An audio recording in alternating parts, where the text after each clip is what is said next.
हो बोला घोरे अंधेर माई, घोरे अंधेर माई, गुण हो जी थोरे साथ। बनी एक तो रात अंधारी, एक तो रात अंधारी, ऊपर सोया बरसात गोरी।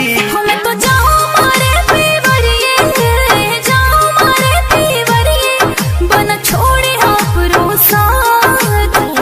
मैं तो जिकरी मजा